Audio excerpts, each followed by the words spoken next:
Welcome to the first ever Rotaract post-convention virtual event. And thank you for joining us for our live streamed Elevate Rotaract question and answer. This is an English only session and will be recorded so you can protect your identity by limiting your participation.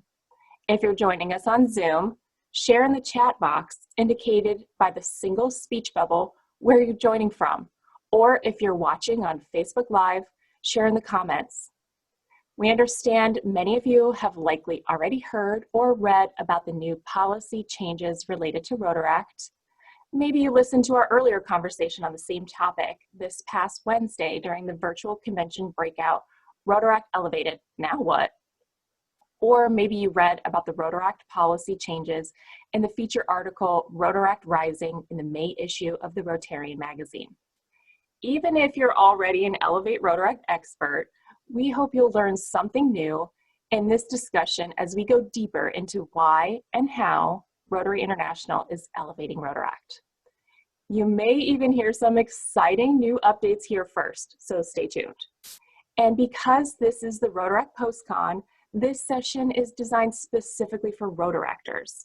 We're here to answer all your questions to help you fully understand all the changes and what you can do in your clubs, districts, and multi-districts. If you're joining us on Zoom, please ask any questions you may have in the questions pane, indicated by the double speech bubble. We have a team of dedicated staff here to answer your questions, and we'll be answering as many of your questions as we can live. If we're unable to answer your questions during this session, please email rotaract@rotary.org directly. But before we get started, let's meet our panel.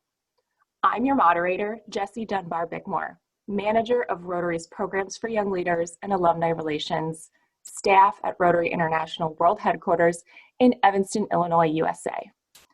Joining us, we have some of the members of the Elevate Rotaract Task Force. The Elevate Rotaract Task Force was created by Rotary International President Mark Maloney to discuss the important changes that arose from the Council's decision to elevate Rotaract. First, we have the chair of the task force and current RI Treasurer, David Stovall from the United States. Good morning, everyone. So great to be with you today as we answer questions and continue to elevate Rotaract in this great organization. Thanks, David. Next, we have the MCs for your post-convention, Rotaract Committee co-chairs and task force members, Elyse Lynn. Hi, everyone. Good evening from Taipei. I'm very excited to be here to share more about Elevate Rotaract with you. And Ronald Kawaddwa. Hi, good evening from Ugandan Kampala. It's good to see one of you here, and thank you for joining us during the PostCon, the first ever virtual PostCon. Thank you so much for our panel for joining us, and thank you for tuning in live. So, before we get started, let's just do a brief overview of the decisions to elevate Rotaract since the Council's decision.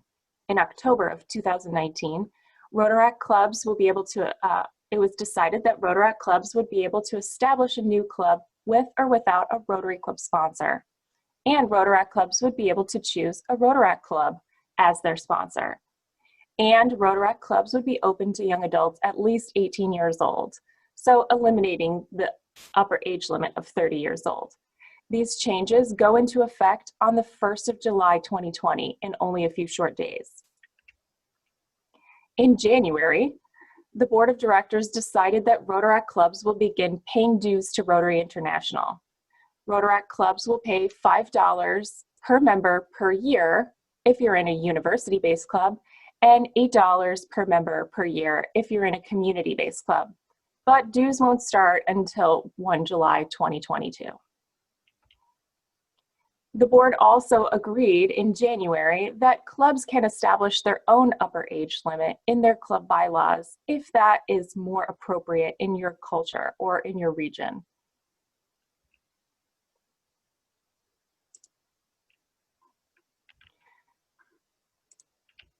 Let's go back here for a second, and let's start asking some questions to our panel.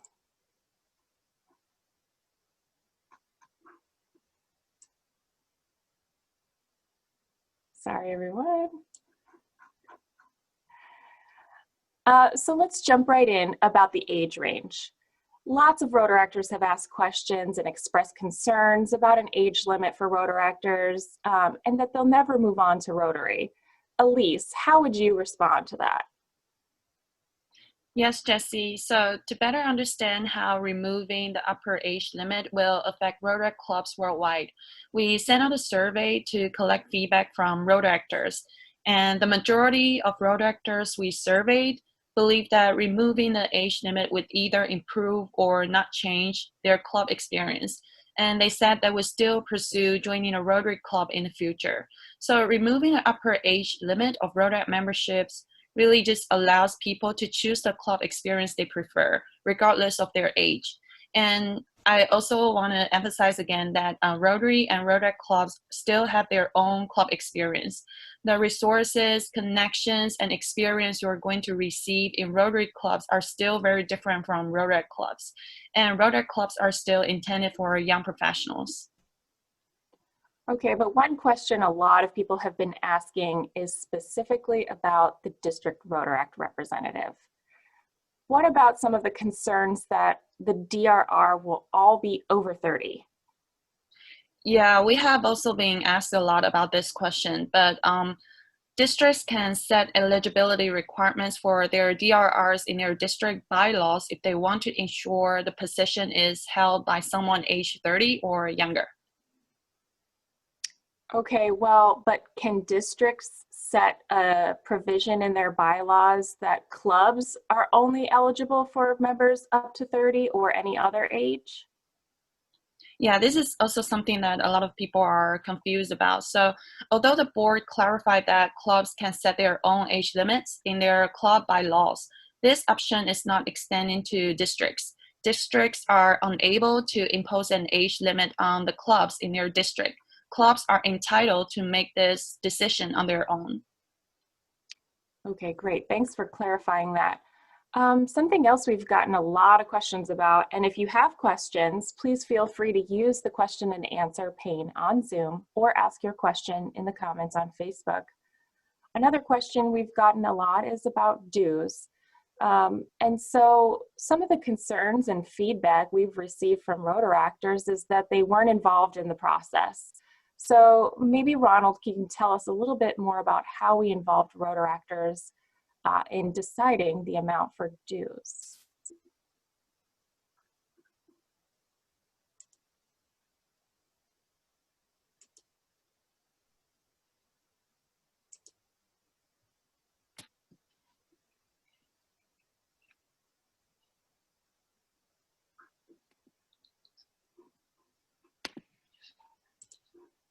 Ronald, are you there?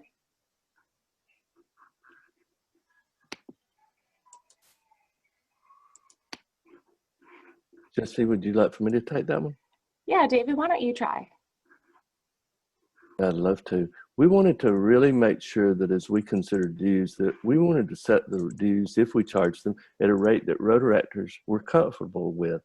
So we sent out not one, but two surveys. The second survey that we sent out was in October of 2019 to all Rotaractors. We heard back from around 10,000 Rotaractors about how they felt about dues. The survey that we sent aimed to gather Rotaractors' ideas about what's an appropriate and fair amount for them to pay. We certainly know that it wouldn't be as high as a Rotarian dues. How would dues be calculated, and what clubs would receive in exchange for paying dues? The task force then made some informed decisions using the data that we had, and we worked directly from the survey responses to provide our recommendations to the board. As you can see from the slide that I hope is up on the screen, the average amount that Rotaractors were willing to pay was US $7.94, and the average ideal per person dues rate for a community-based club suggested that the dues should be $8.43, and for university-based clubs that it was US $6.37. The task force and the board also felt transparency in the survey results were essential. The results of the Rotaract dues survey are shared on the recent Rotaract Policy Updates webpage. Thanks, David. And, maybe if we have Ronald back, he can tell us a little bit more about what Rotaractors will be getting in exchange for those dues.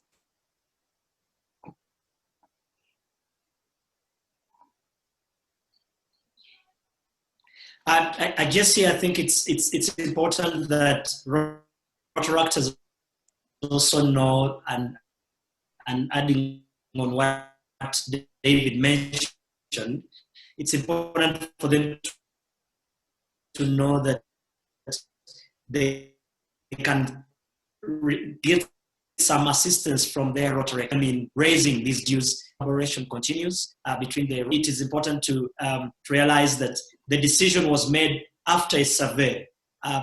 Questions, a survey was sent, and responses were received.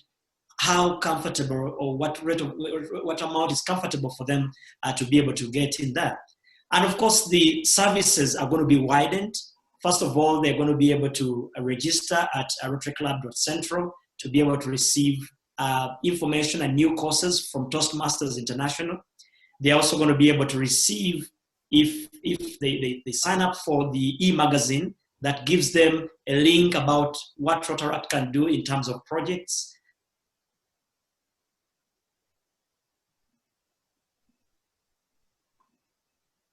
And what they can be able to do in terms of finding host partners for their various projects and all that. But also new learning will be able to help them to I've been doing now.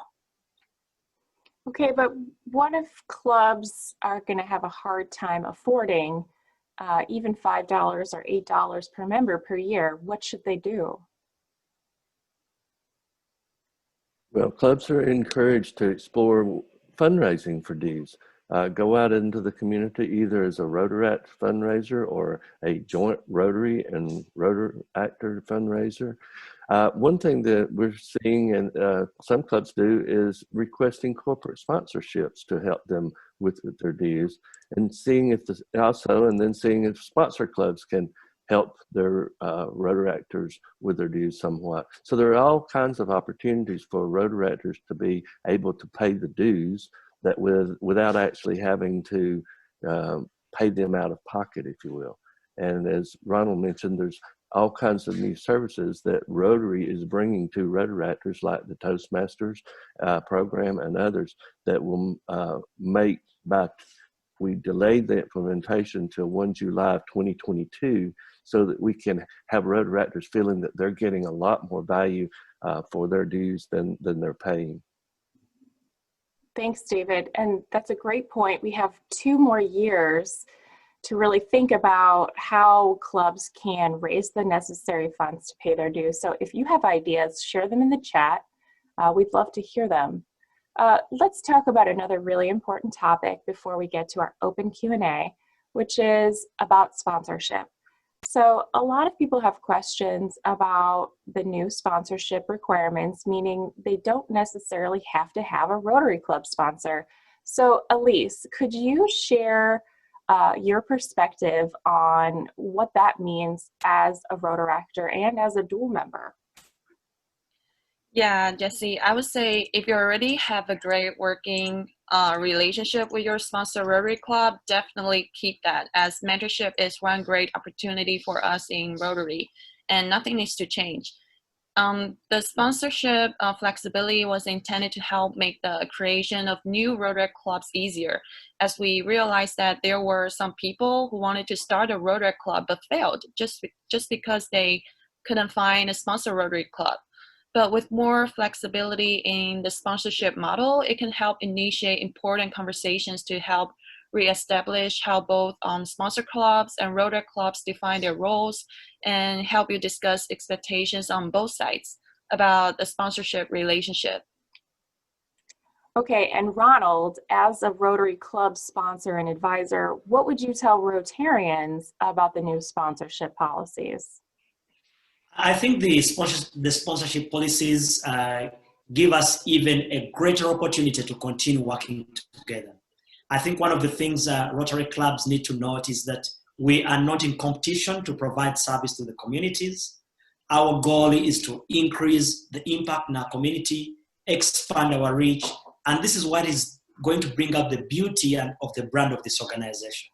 So I want to continuously encourage the Rotary clubs there that are scared that, first of all, there are so many young people in the world that we can recruit and make them join this Rotary brand. But also we need to use this opportunity to grow a new type of young leaders that are going to be inspiring CEOs when we mentor them, when we provide professional leadership guidance, and when we work together, we can be able to even increase the impact of the service projects that we do in our communities, but then also provide more opportunities for them to grow. So the mentorship should be strengthened, but also the experience of working together should be something that we need to look out for as value out of these changes. Thanks, Ronald. It's so exciting to have so many different options now. It's really about flexibility. So if you watched the live streamed convention breakout, Rotaract Elevated Now What, you might have heard some exciting news, but just in case you didn't, let's hear from David Stovall about some exciting changes with Rotaractors and the Rotary Foundation. I'm so excited about this, Jessie. In case you didn't hear the news from our Wednesday breakout on Elevate Rotaract, but decided just 2 weeks ago during the trustees meeting of the Rotary Foundation, there are new changes for Rotaractors in relation to the Rotary Foundation. The Rotary Foundation trustees acknowledged that Rotaract clubs are already doing innovative, sustainable service projects aligned with Rotary's areas of focus on a similar scale as global grant projects without any funding assistance from the Rotary Foundation. And in some cases, Rotaract clubs are already partnering with Rotary clubs on global grants. Therefore, also 1 July of 2022, the Rotary Foundation will allow Rotaract clubs to either be an international or host sponsor of a global grant with a Rotary club. Additionally, the online grant center application area will be updated to provide and enable the reporting of Rotaract clubs as official partners on global grants. And that's exciting news, Jessie. The trustees also made sure that nothing was taken away from Rotaractors with this addition, so that Rotaractors will also still be eligible to be Peace Fellows and Global Grant Scholars. Jessie, this is just exciting stuff going on as we elevate Rotaract. This is amazing news, and tell us in the chat if you're excited about starting your own global grant project in just a few short years. I know we're excited to see how much more good in the world Rotaract clubs will be able to do when they partner with the Rotary Foundation. Thank you for that exciting announcement. So, yeah, I see you clapping, Ronald. Join us on social media. Tell us how you feel about it. Don't forget to use the hashtag Rotaract20. But let's get to a few more questions for our panel before we open up to live Q&A. So another theme in the questions we've received about Elevate Rotaract is about increased representation at the district and at the international level. For those that are asking how Rotaract clubs fit into their districts now and going forward, what would you say, Elyse? Yes, Jessie, just remember that in April 2019, the board allowed Rotaractors to hold district chair positions even before the task force began. Yet the district governor remains the liable party to oversee and guide Rotaract activity within the districts. Rotaractors are still not counted in the membership numbers that determine districting, and Rotaractors are still not eligible to vote in district elections. However, this doesn't mean that these topics cannot be discussed or could change in coming years. That's a really good point. You know, there have been a lot of exciting changes in just a short amount of time, but really it's just the beginning of a lot of important conversations about representation. So start having those conversations with your district now about how Rotaract clubs can get more involved. But David, maybe you can share with us a little bit more about how Rotaractors are being represented at the Rotary International level. I'd love to, Jessie. Thank you so much. And it's exciting to me that every board meeting this year, we've been talking and bringing out new ways that Rotaract can be elevated, and Rotary and Rotaract can eventually get to be full equal partners where everything is equal, but we've got to do it in phases. But in addition to the Rotaract Committee, which is comprised of equal parts Rotarians and Rotaractors, often with Rotarians who are Rotaract alumni, our incoming president, Holger Knock, made it a priority to appoint dual members that can represent the Rotaract perspective as liaisons to other RI committees. Since many of these RI committees would require a 2021 Council on Legislation change to allow Rotaractors to be eligible, Holger has appointed either a dual member to serve as a Rotaract advisor to advise to guarantee a Rotaract voices at the table of our committees. The committees that will newly have a Rotaract voice for next year include the Communications Committee, the Strategic Planning Committee, and the Membership Committee, the most important committees of Rotary. Here's another great development in Rotaract at the international level. Breaking Rotaract news. For the first time ever, for every board meeting in 2020-2021, a Rotaractor advisor will be present for the board meetings. Past few years, we've had a Young Governors Task Force who was there, but now we're adding a Rotaract representative. This decision was just taken this previous week at the board meeting, so it's not even on the presses yet. You're hearing it first here, Jessie. Wow, breaking news. There will be a Rotaractor at the table at every board meeting. That kind of representation and perspective will be invaluable as we continue the work to elevate Rotaract. So that's really exciting news. And just another step in our journey as Rotaract continues to grow. So I hope we'll keep up this momentous pace as we keep going. So, you know, we thought we had already elevated Rotaract. It was just the beginning. So keep on doing that work in your clubs and your districts. And people like David Stovall are doing the work at the international level. So thank you, David. So before we get to our live Q&A, I just want to talk a little bit more about what you can do. So all of these changes are really exciting, but I think a lot of you are probably wondering, but what am I supposed to do with these changes? So Ronald, can you tell us a little bit more about what clubs should be doing?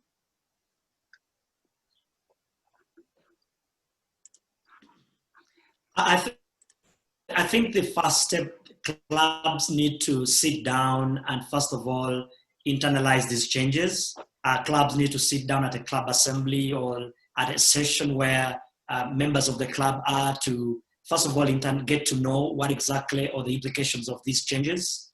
Number two, we all need as Rotaractors to get a myrotary.org and register on MyRotary and get an account, because any information that will be coming to those members that are reported in the system.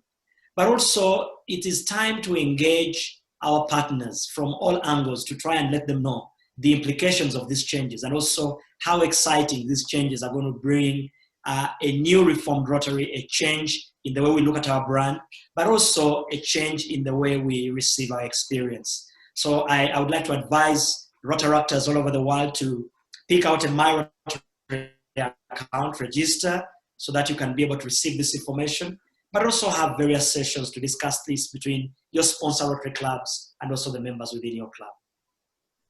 Thank you so much. And Rotaractors can already register for a MyRotary account. All you need to do is have your club president report you as a member and then sign up on myrotary.org. So I think we've got some interesting questions coming in through the chat and through the Facebook Live. But before we get to the questions, I just have one last question for our panelists. And that's, how are you personally incorporating these changes into your clubs and districts? Elyse, what have you been doing? Yes, I think for all the changes that we mentioned, it all goes down to the implementation in our own club. So it is very important that we know how it is going to affect our own club members. So what we did in our own Rotaract club is that we sent out a survey to collect our members' feedback. We asked questions such as whether removing the upper age limit is going to affect the time they originally planned to leave Rotaract. And we also asked whether we asked when they plan to leave Rotaract after the age limit is removed, and whether they think we should set the age limit for the club leadership team. And these information really helped our board to make a change management plan for our own club. And also at the district level, we noticed there are many confusions among Rotarians. Some were even joking that they would want to transfer to Rotaract clubs. So yeah, we leveraged the district training events and meetings to communicate and clarify the meaning of Elevate Rotaract, including that the club experience of Rotary and Rotaract clubs are still very different. So has your club decided to impose an upper age limit for your leaders? I think the most of our club members think that we're going to remove the upper age limit and let the club members to decide when they are ready to move on to Rotary clubs or leave Rotaract clubs. We feel that it shouldn't be the age to let people to force people to leave Rotary. That's great. David, any exciting changes in your club or district? Well, more on districts, plural. We have 31 districts in the zones that I hail from. And I believe now that every single district has put Rotaractors onto their district committees so that helping. Of course, I've been in this champion mode for Rotaract for a couple of 3 years now, but the districts are really getting on board with it. They already had a Rotaract committee, but it was a lot of Rotarians and 1 or 2 Rotaractors. But now we are putting Rotaractors on committees all over the southeastern United States and the Caribbean islands. And I am really excited about that, because when the districts take the lead on that integration and working together and partnering up, the clubs are going to do it too. So I've kind of been attacking it, but an elevation from the zones level, and I hope that is having some positive impact, Jessie. That's great. I mean, having representation, having a voice, having a seat at the table is so important Exactly. to making sure these changes have a positive effect. Ronald, anything exciting happening in your area? Yeah, certainly at the district, right away from this current Rotary year, we have one of the deputy district secretaries is a Rotaractor, and it's a young lady who has been serving all throughout, and the district governors and the district governor nominee have also added on to having Rotaractors sit on all committees, and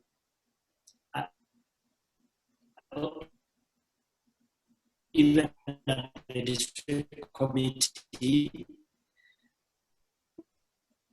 we have also, as a way of encouraging dual membership, a way to become dual members. Looks like we're having some issues with Ronald, so hopefully he'll be able to come back and share more of those exciting stories about what's happening in his club. But we've got just about 30 minutes left for the live Q&A, so plenty of time to get to all your questions. If you haven't asked your question yet, please make sure to share your question in the Q&A box on your Zoom panel, or post your question in the comments on Facebook. So let's get started.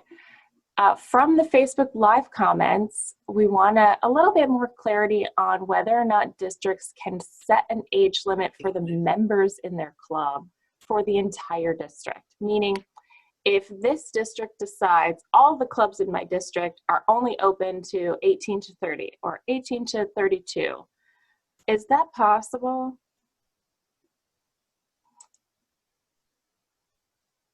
I think we talked about this earlier, and it is very important, so let's clarify it again. The age limit, the removal of the age limit really just goes back to each club. It is the club to decide whether you're going to keep your upper age limit or not. The district cannot impose the age limit to all the clubs in your districts. That's important to make sure that we understand the why too, right? This is a club decision. Membership in a club really is a club's decision. So the district really can't set the membership requirements of any club in the district. So this is a good opportunity to clarify that with your district leaders if they still don't understand. And important to reiterate why it's important for clubs to have that level of autonomy. So from the Rotaract Club of Kigali City, how can Rotaract clubs that already are sponsored by a Rotary Club become independent with the new policy? Maybe David can talk a little bit. Sure. We have made it so that you don't really have to have a sponsor. So if you don't have a relationship with that with your Rotary Club that sponsored you, you could move out and be independent. You can even now, as a Rotaract Club, you can charter more Rotaract clubs. So we're trying to elevate and make Rotary and Rotaract as flexible as we can. So go for it if that's what fits best for you and your Rotaract club. I think let me add on. Let me add on something, Jessie. I think the Rotaract Club of Kigali City can also start new model clubs that they would like to see, because now that gives them a very shorter upper hand to working with new models of clubs. And so they can also venture into starting their own university-based clubs or another community-based club that they can continuously work with together. This could be also a good innovation and flexibility to do.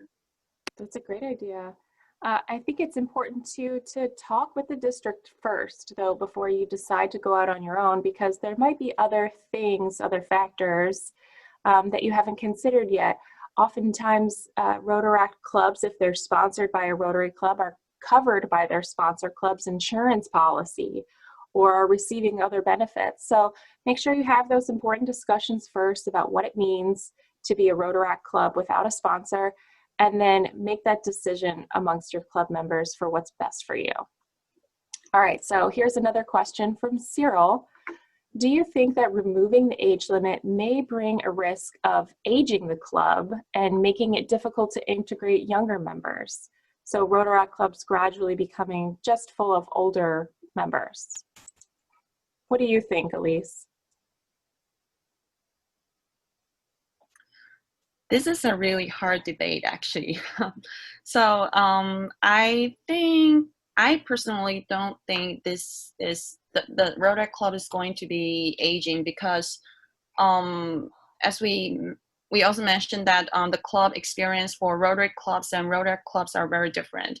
And actually the design, even the committee structure, the resources designed for Rotaract clubs are more for younger professionals during our age. So let's say if there's a member getting to his 30s and 40s, and for the resources right now for the Rotaract clubs, it's not very ideal, I would say, for those at the 30s or 40s age range. So maybe at that time they will find that Rotary clubs are more suitable for them. So at this point, I don't think this is going to be a huge concern right now, but yeah, we'll see. Like whether there will be more difference between Rotary clubs and Rotaract clubs in the future as the changes are still going on. Jessie, I think Jessie also to. I'm sorry, go ahead, Ronald. Oh, thank you, then. I think also the older members are going to get bored with time, with the Rotaract experience if they decided to stay longer. And like Elyse mentioned, that there are two types of experience, and you see, you must move on from one experience to the other. So I think the older members who want to think of staying in Rotaract are suddenly going to get bored, and they will move on. And when they move on to the next experience, they realize that actually they are finding more excitement there than staying. So I really don't have any worry that older members are going to stick onto Rotaract after they have outlived their experience. Jessie, Elyse made the point very strongly, and Ronald took it home. Gonna get bored. The point of the board was that we continually, all of our life, we go to different phases in our life, and we're looking for different things. And Rotaract is one thing in our organization, but Rotary is another thing in our organization with different goals, different achievements, all of that stuff. The concern of the board was just very simple. 30 is an artificial age. Why do we pick 30? And in some areas of the world, Rotaractors age out into Rotary around 27 or 28. In other areas of the world, those 30-year-olds might still be engaged at 32, but at a time, they're going to move to the next phase of their life. And we simply, as a board of directors, sought to take off that artificial barrier there and let Rotaract and Rotary be a little bit more fluid. That's a great point. A lot of people have brought up, why not just increase the age limit to 32 or 35? And you brought up a really important point, David, is a lot of the discussion focused on why that number, and why not let Rotaractors decide for themselves what number feels right for them. So this is a lot of freedom, a lot of flexibility, but I've heard Ronald say before, this isn't just outside the box, there is no box. So this is a lot of freedom, but we encourage you to find what works for you and your club and really embrace these new flexibility provisions. All right, so let's take a couple more questions. With the elevation of Rotaract, how did the task force incorporate MDIO, Rotaract Multi-District Information Organization leaders, into some of the important conversations? And did they consider creating essentially an advisory body of those elected leaders to Rotary International? Is anyone interested in how we engaged Rotaract MDIO leaders? I think MDIO plays a very important role right now because the Rotary International just announced a lot of the policy changes, but if we're going to implement it, it still needs a lot of efforts, and it is very different across the globe. So I think what MDIO can help is really to bring together the districts in your under your MDIO and to really discuss how it's going to affect all the districts under your MDIO, and also to share about what are the action plans that you are going to take, and kind of share experience with each other and learn from each other to get through this policy changes. And Jessie, if I might, just from a sidebar, talk about how not just the MDIOs, but others have been involved, other Rotaractors. As I said earlier, I've been into this Rotaract movement for some time. And the last 2 years at the International Assembly, we had Rotaractors there. As a part of that process, I made sure that I connected with all of them. I'm the oldie goldie in the crowd, but I think I am connected with Rotaract from those relationships that we've gained, or that I've gained with these Rotaractors for the last couple of years. And when we sent the survey out, oh my goodness, my iMessage box just was flooded, because the second survey went out, as you know, with my name on it. And so I engaged even more, and I'm not trying to paint an eye picture here. I'm just saying that even Elyse, Ronald, Sabi, all of the members of the Rotaract members of the task force are engaged with their local Rotaractors, but the Rotary members, the old guys and gals on the task force, have been engaging with Rotaractors around the world too, and saying, what do you want? There's a multi-district in my zones. There's a couple of them, and I've been talking with those people along. So Rotaract, this whole task force has just been trying to drag in Rotaract from all over the world and get input on a mass basis, just like with all the issues, not just the survey that we did that focused on dues. Ronald, did you have some input? Yes, I think the MDIOs are going to have quite a lot of, they're going to need quite a lot of time to internalize some of these changes. And I think that will be a great role that they can play in their districts, because these changes are going to take a little bit of some time getting down into the normal structure of our districts. And so I would like to ask all the MDIOs to try and help our committee to make sure that these changes are truncated slowly by slowly into the district structures and into the Rotaract clubs. And while these changes take place and start being activated, then the MDIOs will find it very easy to be represented because they are able to understand what the changes are, what implications these policies are bringing, and therefore it becomes a little bit of a more unified factor for them actually to be able to make sure that these policies are recognized in all their districts. Now, once they are recognized, then the MDIO would have played a very bigger part in making sure that Rotaract actually stands, and therefore its leaders will end up being represented at all levels. Great, thank you so much.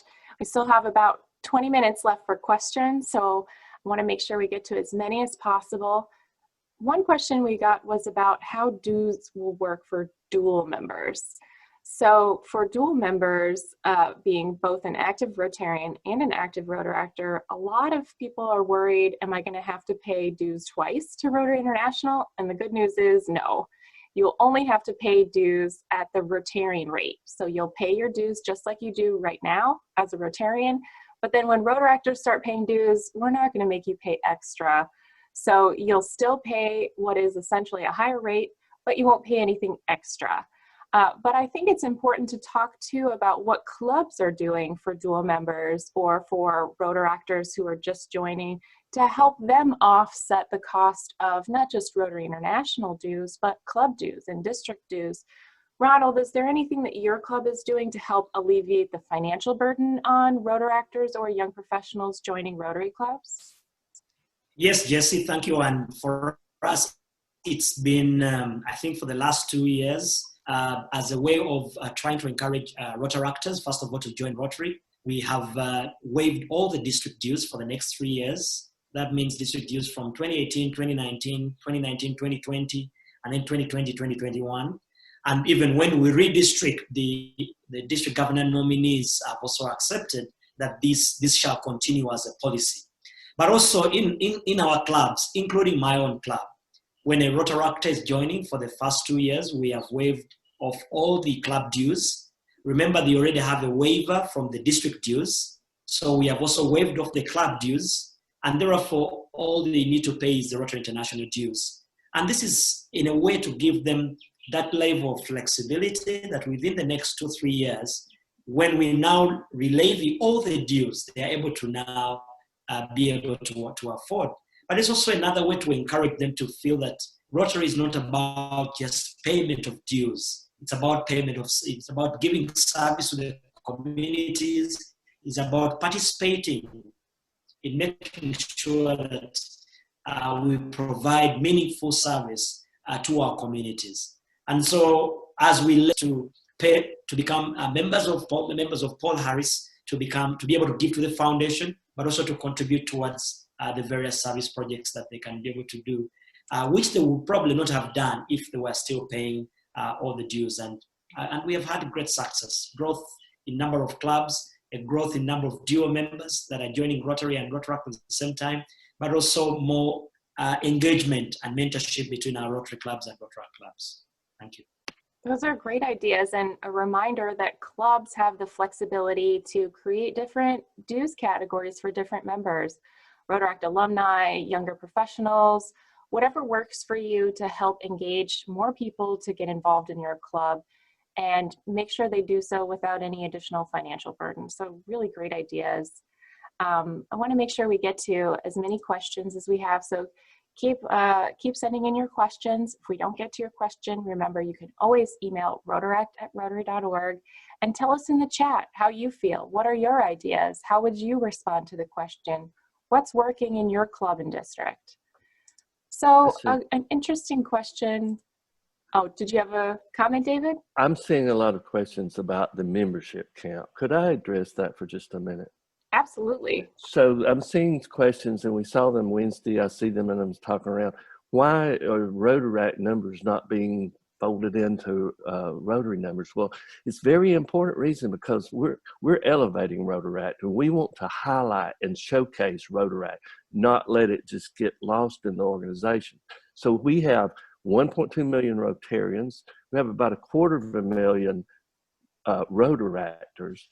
But in Rotary International's mother organization, we have 1.45 million members, but we're continuing to keep the Rotaract and the Rotary numbers because of several things. We want to emphasize and elevate and showcase Rotaractors as being equal members to Rotarians. And that way, if we keep them separate for reporting purposes, we can really do an emphasis and see what we're doing. And if we grow Rotaract by a million members, then we can showcase that growth. And we also did not want it to look like that we brought Rotaract in just to make our organization look bigger, because that's not what it was. It was to showcase what Rotaractors are doing and the impact that they're having around the world. So hopefully Rotaractors will see that their importance is very high is the reason that we're not folding in when we talk publicly about the numbers of members. And thanks for letting me answer that question, because I saw it a lot in the chat. Jessie, may I? Go ahead. Yeah, so I would like to add on what David just mentioned. So Elevate Rotaract is not about combining Rotarians and Rotaractors. We want to keep them separate so that we can put more resources and effort on studying these Rotaractors, so that we can help them to move on to Rotary. It's about putting more resources and tools and developing the tools on these group of young people so that we can help them to transition to Rotary.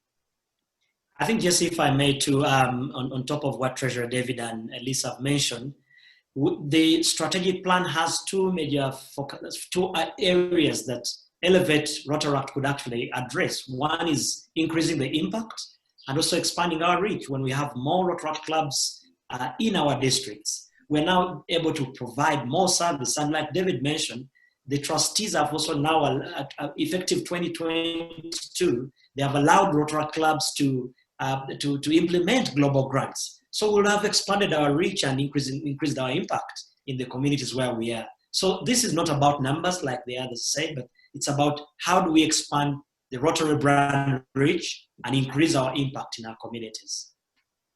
Thank you so much, which is a great segue to our next question from Dennis. You mentioned a lot that we're not trying to combine Rotaract and Rotary. These are two separate, unique club identities with different interests and priorities. But how specifically are Rotaract and Rotary different, and how can we highlight those differences? Elyse?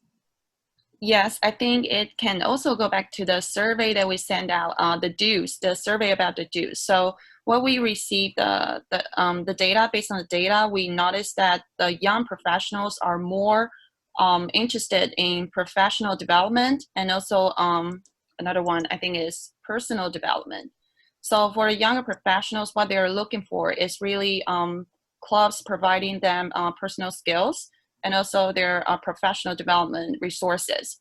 So these are the things that Rotaractors are aiming for. And this is what is different from the Rotarians and the Rotary clubs.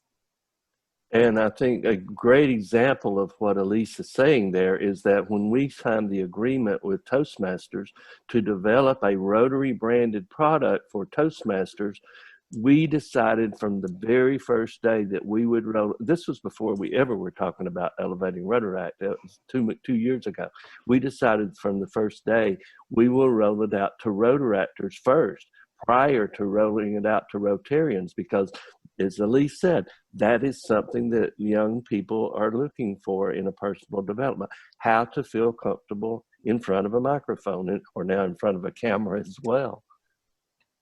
And if you haven't already, check out some of the new courses already posted in Rotary's Learning Center and start building those professional development skills now. So here's another interesting question, and I think I might have the answer, but I'd love to hear our panel's thoughts. Will Rotaractors be able to form new Rotary fellowships and Rotarian action groups? So the exciting news there is Rotarian action groups are now actually becoming Rotary action groups, and Rotaractors can serve as the chair of a Rotary action group and Rotary fellowships. So a lot of exciting changes happening to all of the different activities and opportunities within the Rotary family. And this was specifically designed to be more inclusive of Rotaractors and of Rotary alumni. So a really exciting change. Hopefully more Rotaractors will get involved in Rotary fellowships and Rotary action groups. Any thoughts from our panel? I think, Jesse, you have said it all. That's, I think, the most one of the most other exciting changes. You know, when you have Rotaractors being able to join some of these amazing fellowships. I belong to some of them, and the kind of more make you more of a knowledgeable Rotarian, but also the network. You know, you're able to develop your acquaintance as an opportunity to serve our society. So I think this is another value addition that will be given back to the Rotaractors as part of their experience. I think as a road actor, I also had a mistake like this before. We kind of made these assumptions that like Rotary fellowships and Rotarians action groups are only for Rotarians, but it's not like that. I had this opportunity to talk to some of the Rotary action groups, the Rotarians in the action groups, and they say, no, they want young people to join them, even road actors, but the road actors didn't know about that. So this is kind of like a gap in the communication, I think. So for road actors, I would encourage you, like if you see any resources, any groups that you would like to join, just reach out to them. Everybody are very welcoming, so just reach out to them. And for those of you who are not familiar, Rotary fellowships are really a great way to network, make friends about a shared interest or hobby. And Rotary action groups are really about taking action. And so if you're passionate about a specific cause or one of Rotary's areas of focus, think about joining a Rotary action group. And especially Rotary action groups and about our new area of focus. I don't know if the panel heard the other exciting announcement that Rotary has a new area of focus supporting the environment, which is, again, really driven by the interest of younger professionals and Rotaractors, really saying that the environment is part of their core set of values. And so this is another exciting way that Rotary is really embracing the interests and causes that mean a lot to our younger professionals. So really exciting, hoping that everyone will get involved in our new area of focus in the next coming months and years. So let's go to another question. So as members of our Elevate Rotaract Task Force, are you continuing into the next Rotary year? Actually, we had a defined role. And we took that defined role, this task force did, we jumped on it, we met in person, and then we continued to meet with WhatsApp and emails and Zoom calls and that kind of thing. But this task force had a defined role. It's not a committee, so it has sunsetted. But I assure you, it sunsetted months ago, and Rotaract has still been in the boardroom. Jessie, you've seen it. You've been there. Rotaract is an emphasis in the boardroom. And now that task force, although it sunsetted, I want to emphasize again, Rotaract is going to be in the boardroom as a Rotaractor, not a Rotarian, or not a Rotarian they're representing, but Rotaractors will be in the boardroom starting this July. I think that's a really important point that you bring up, is the task force had this really narrow goal of looking at the policies and elevating Rotaract, but what you succeeded in doing is having everyone talk about Rotaract and how they should get involved. So not just the policies and constitution of clubs, but representation at the board, participation in foundation programs, and those conversations are now continuing at every level, which is a good segue to one of our next questions. And we have time for maybe about one or two more questions, but I think this one is really important to talk about. We've set some pretty aggressive goals for growing Rotaract, but who's responsible for achieving those goals? Is it the district governor? Is it the district Rotaract representative? Who's going to be responsible for driving those really aggressive membership and engagement goals? So I'm going to let Elyse and Ronald weigh in on that, but I want to say this because I feel so strongly about it, and I'm going to get right up in your face. In Rotary, If I go to a club or a district or whatever, and they start talking about their membership committee, I say, what's wrong with you? Every Rotarian and every Rotaractor is on the membership committee. It's not the district governor. It's not the DRR. It's not the club president. You as a Rotaractor, I as a Rotarian, some of you as both, we are all responsible for engaging members and bringing in new members. Now, can I get an amen, Elyse and Ronald? Amen, amen, amen, amen. Like the treasurer has said, this is everyone's role. It's not the DG's role, it's not the DR's role, it's everyone's role. Clubs are made up of Rotaractors, clubs are made up of Rotarians. And it's the Rotarians that start new clubs, it's the Rotaractors that start new clubs. So let us go out there. The coming year, I'm the district membership chair of my district. And I have asked everyone on my committee to go out there and start something. I have started I'm now club advisor for the first Rotaract E-Club that meets at 6 o'clock. So when I jump off here, I probably will be going to their meeting. And I've already started. So I want to invite everyone on this panel and everyone on this Zoom webinar to go and start. And before we know it, will be 1 million and more Rotaractors in the world. Okay, this will be the third time. Everyone is important. And because we need everyone to register on my Rotary, because we won't know that you exist and count your membership if you don't register on my Rotary. So everybody is very important.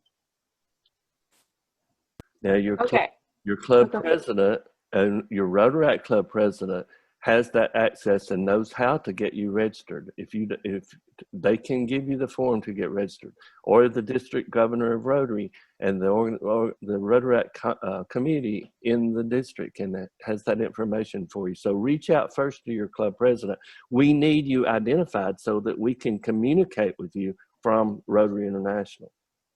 And if you have any questions or are having any trouble reporting your club officers or your club members, you can always reach out to us at rotaract@rotary.org, and we're here to help. So I have one more thing to clarify before we go to our last question. There's still a lot of questions coming in the chat about the age limit policy. So let's break it down very simply. Rotary International, in the Rotary Code of Policies, amended the policy that used to state that Rotaract clubs were for 18 to 30 to remove the upper age limit of 30, meaning that members can be 18 years or older. That opened the door for the widest amount of flexibility for clubs and districts, meaning a club and a district could choose to adopt the policy as it's written by Rotary International to be open to anyone 18 years or older. But the board understood that sometimes working without a box, like Ronald said, doesn't work for everyone. So clubs are allowed to establish their own age limit in their club bylaws. And being a democratic organization and democratic process, any changes to your club bylaws require a vote by all of your members according to the provisions in your bylaws. That may mean a 2/3 vote of all of the members in good standing, or simple majority, meaning 51%. Take a look at your club bylaws to determine what the process is for making those amendments. But like Elyse said, talk to your club members first. What do you want? Why would imposing an age limit work for you? How might it keep members out of your organization? Decide what's best for you and then make a decision together. The district, too, according to the policies and provisions in the district bylaws, can choose to amend the eligibility criteria for the district Rotaract representative to include an age limit, if that works, to make sure that opportunity is available and open to more younger professionals. But again, being a democratic process, any amendment to the district bylaws has to go through the amendment process outlined in the bylaws, meaning before you make a change, there has to be a conversation, there has to be a vote. So everyone can decide what works best for your district. Now, in your district bylaws, they cannot determine that all clubs in the district have an age limit, an upper age limit. That decision is club by club. So even if your district thinks it's in the best interest of all the clubs to establish an upper age limit, Each club has the tools that they need themselves to decide whether or not to impose an age limit or to leave it open for anyone over 18. Hope that clarifies some of your questions, but if you still have questions about the age limit policy, please reach out to us at rotaract@rotary.org. We will be happy to give you an answer to all of your age policy related questions. Okay, we're almost at our time limit. I want to have our panelists answer one more question, and hopefully everyone in the Zoom chat and on Facebook Live will tell us how you would answer this question. But let's start with Elyse. What are you most excited about for the future of Rotaract?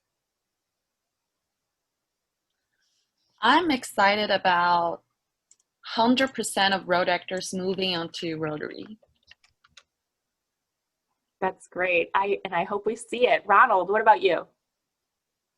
I think my greatest excitement is Rotaractors finally participating in global grants, being able to implement meaningful service projects, because most of them in the districts that I've traveled to, I have seen them already doing something like that.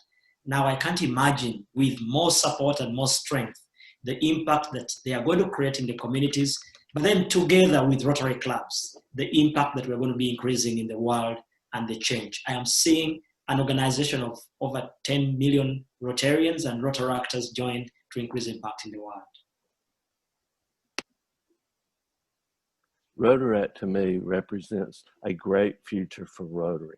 We have gone from to Rotaract to being a program to now being an elevated partner.